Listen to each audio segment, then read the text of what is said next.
Hello guys, welcome back to the channel. In today's tutorial, I'm going to show you how you can install HappyCheck emulator on Android mobile phone.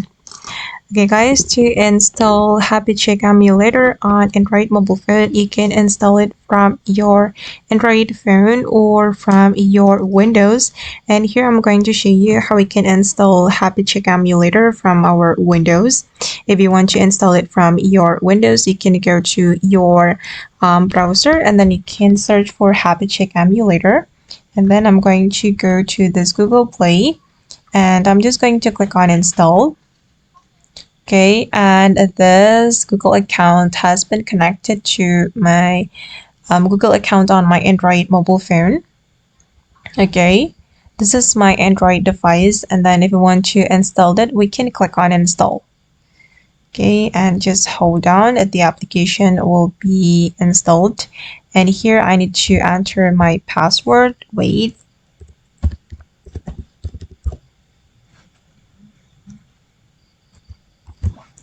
Okay, and I'm going to click on next.